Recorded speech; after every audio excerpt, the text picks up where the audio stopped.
Aujourd'hui, j'ai un sujet fascinant à te parler. Mais avant ça, je vais me présenter. Je m'appelle Marie-Catherine Nicole et je suis spécialisée en harmonisation de l'être, tête, cœur, corps, mais aussi l'âme. Et il y a un sujet qui me fascinait aujourd'hui, puis j'avais vraiment hâte de te parler. C'est tout simplement le sujet de la magie. Pourquoi pas? On est fasciné de par ça depuis une éternité. Au début, on y croit plus ou moins. On se dit, ah, ça se peut pas. Si j'ai pas des fils électriques qui me partent par les mains, ou que je vois pas un boom avec mes yeux, ou je vois pas du son qui révèle la magie, ça existe pas. Donc on a créé toutes sortes de mondes qui nous permettaient justement de voir la magie visuellement, avec nos oreilles, avec nos sens. Donc, on a vu la magie à travers des univers comme Harry Potter, où est-ce que tous les sorts, on les voyait. Tous les sons, on les voyait. Toutes les lumières, on les voyait. On a vu la magie à travers des histoires de sorcières, de sorciers, comme Harry Potter. Mais des fois, ça a pris d'autres formes. Des fois, ça a pris des formes de cristaux, d'alchimistes, qui faisaient des potions, puis qui rendaient des choses d'une forme bizarre, ou qui transformaient les princes en grenouilles.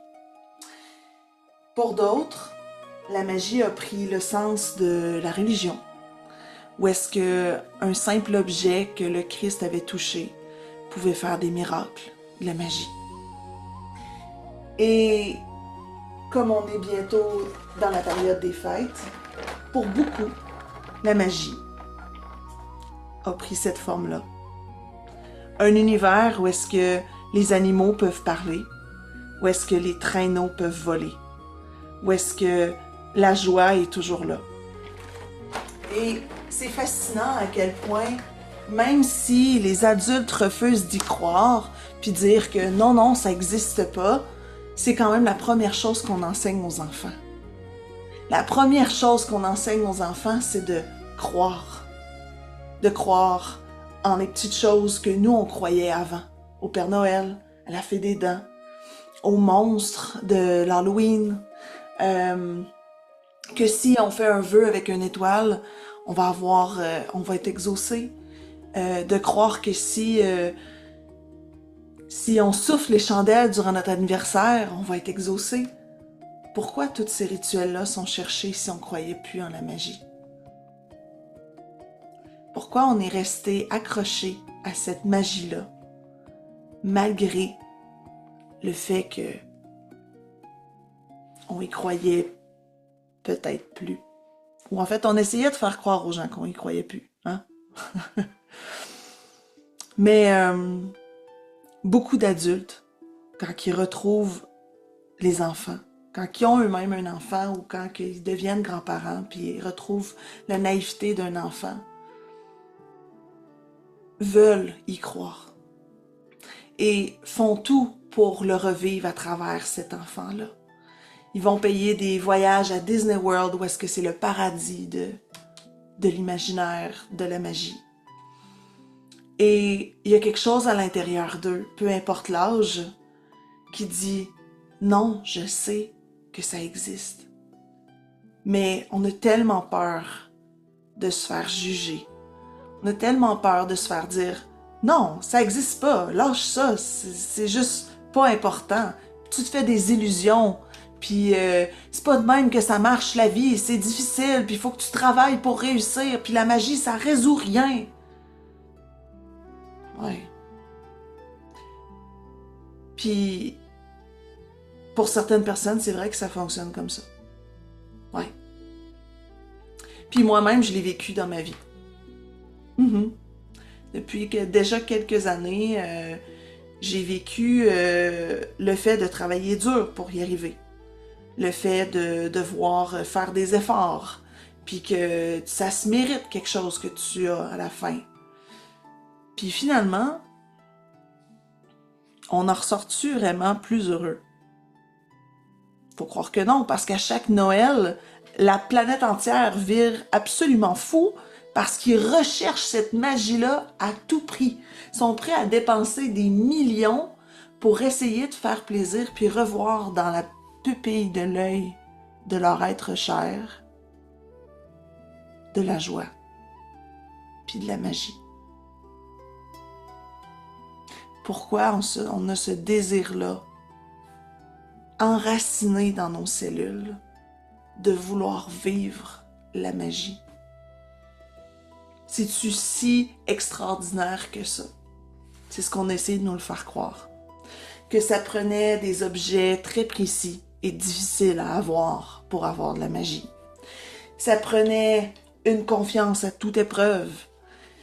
Puis ça prenait surtout un grand mage barbu qui connaissait toutes les recettes puis toutes les potions si t'allais un peu dans son grimoire. Tu allais trouver des recettes bien précises. Des recettes, des secrets, des mystères. Mais là, je vais vous parler de la vraie magie. La vraie de vraie. Celle qui, oui, crée des miracles. Celle qui, oui, rend la joie et le bonheur. Mais celle qui n'a pas de besoin de ces objets-là. C'est la magie de la conscience. La magie de savoir qui on est dans l'univers. Et dans mon travail, quand j'harmonise la tête, le cœur et le corps, mais surtout l'âme, parce que depuis peu, j'ai assumé moi-même ma propre magie. J'ai essayé pendant tellement longtemps de dire non, les gens sont pas prêts. Non, je vais me faire juger. Non, j'ai peur qu'on prenne pas au sérieux. Puis qu'on dise que ça vaut pas la peine qu'on l'écoute. De toute façon, elle sait pas de quoi qu'elle parle, c'est pas vrai ce qu'elle dit. J'ai tellement eu peur de ça. Mais j'ai décidé de continuer puis de goûter à ma propre magie. J'ai, par mes formations, découvert le pouvoir du domaine énergétique, du subtil, du presque intangible lorsqu'on n'a pas pratiqué ces sens-là. Puis pourtant, les gars vont dire « Ouais, mais moi, quand je m'en vais à la chasse, là, je sais pas ce que je fais, je suis mon instinct. » Les filles, quand ils ont leur enfant, j'avais l'intuition qui était en train de faire une petite gaffe, là, fallait que j'aille le voir. Vous expliquez ça comment? De l'information qui vous vient sans y penser. Ou avoir un frisson quand vous dites une vérité. Ou encore plus, voir l'image de quelqu'un qui pense à vous quand vous êtes à 200 km de cette personne-là. Ça, on appelle ça des sens développés, mais dans le subtil. C'est ça la vraie magie. La clairaudience, la clairsentience, la clairvoyance, la clairconnaissance aussi. Quand on a une information qui arrive, puis on sait que c'est vrai, mais on l'a pas appris nulle part, hein? Mais cette forme de magie-là, elle commence tranquillement, pas vite, à être expérimentée par les gens. Et c'est vrai, au début, ça fait peur, parce qu'on n'a aucune idée de ce qu'on fait, puis ce qui va diminuer la quantité de magie que vous allez expérimenter dans votre vie, c'est le doute. Plus vous allez douter de ce que vous percevez, plus vous allez douter de comment vous allez être capable de le mettre en action et de l'appliquer dans votre vie. Puis, j'ai déjà joué un petit jeu avec moi-même. Je me suis dit, et si j'arrêtais de mentaliser, mais que j'expérimentais dans mon corps ce que je voulais?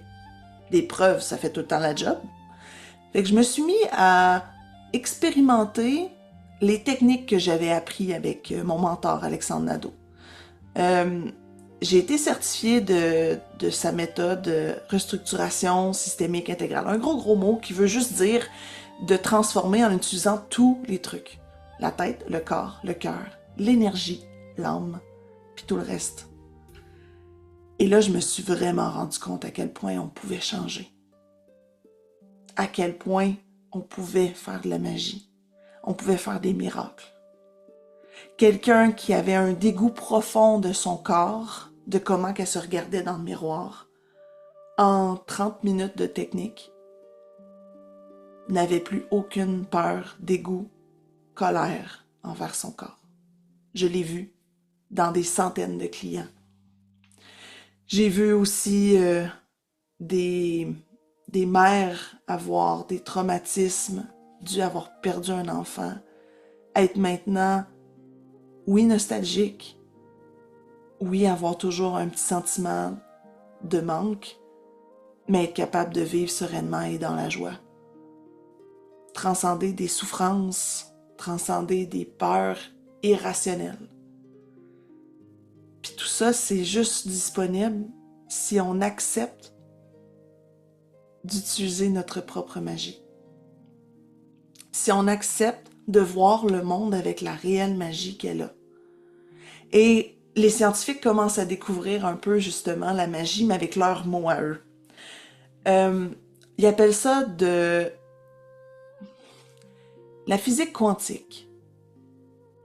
La physique quantique a expliqué que dans l'infiniment petit, quand on avait une intention, elle se comportait comme une particule. Puis quand on avait une autre intention, ça se comportait comme une onde. Si ça, c'est pas de la magie. On a aussi découvert que si deux particules identiques étaient mises à des kilomètres et des kilomètres, si elle ressentait de la chaleur, l'autre ressentait de la chaleur aussi. Ça, est-ce que c'est de la magie? Donc, arrêtez d'essayer de fuir la magie. Au contraire, venez l'accepter telle qu'elle est, au niveau où vous êtes capable de l'accepter. Puis, on essaie de mettre plein de mots pour dire à quel point on essaie, tu sais, dans le monde du développement personnel et de la spiritualité, plusieurs personnes essaient de décrire ce qu'ils font pour aider les gens. On essaie des mots comme alchimiste, guérison de l'âme, transmutation de l'être. C'est tout vraiment des bons mots. Mais en fait, on fait tous la même chose. Mais selon ce que nous, on aime faire. Moi, ma forme de magie préférée, c'est la magie du son. C'est la magie de ce que vous entendez en ce moment. Chaque note, chaque instrument et chaque fréquence a un impact réel sur votre corps et sur toute la matière qui nous entoure. Puisqu'une vibration est une fréquence et que la fréquence, c'est le propre du son, on peut ainsi dire que la matière est faite de infiniment petits sons. Et je pense que la réelle magie, c'est ça. C'est de voir que l'infiniment petit a un impact sur l'infiniment grand. Et il y a une de mes amies, Karine Baudry, qui l'a bien compris ça.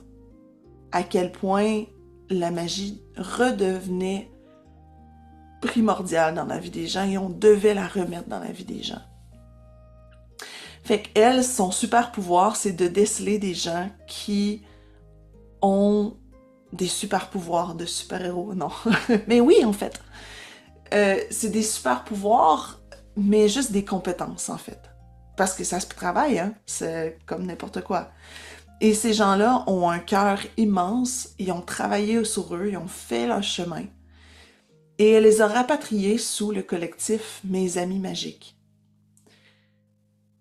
Le nom, au début, me faisait sourciller. Ah, la magie, ça sera pas pris au sérieux, ça fait quétaine. Mais en même temps, elle pouvait pas utiliser un meilleur mot. Parce que ce qu'on fait pour les gens, oui, c'est magique. Qu'est-ce qu'on utilise? De la magie.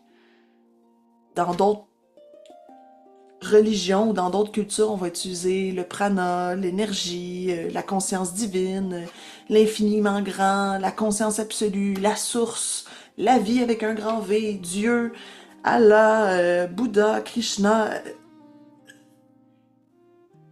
C'est tous la même chose.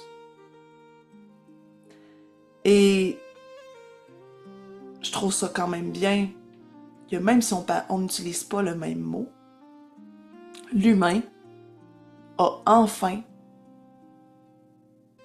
jamais arrêté de croire à la magie. C'est quand même bien. Donc, si jamais vous êtes intéressé à voir ce que le collectif Mes Amis Magiques fait, je vais mettre le lien en dessous de la vidéo pour que vous puissiez aller voir tout ce que la magie des autres peut vous offrir jusqu'à temps que vous découvriez votre magie à vous. Puis en fait, un vrai de vrai magicien ou un vrai de vraie magicienne va avoir ça comme but. Faire développer la magie de l'autre. Aligner l'autre personne pour qu'elle soit à son plein potentiel. Déprogrammer, transmuter des blessures qui l'empêchent d'être heureux, puis de voir la magie dans chaque instant. Savez-vous quoi? C'est aussi mon but. Moi, j'utilise plusieurs outils. La musique en fait partie. J'utilise aussi, bien sûr, l'énergétique. Et j'utilise aussi beaucoup d'enseignement. J'ai une âme d'enseignante, de philosophe. Je cherche à débusquer les mystères, à comprendre le monde, puis à voir la magie partout. En fait, c'est tout récent, mais je m'en fais une promesse aujourd'hui. Je vais vous aider à travers ce canal, à travers cette chaîne vidéo, à faire à transcender les blocages de l'humain en ajoutant tout votre potentiel.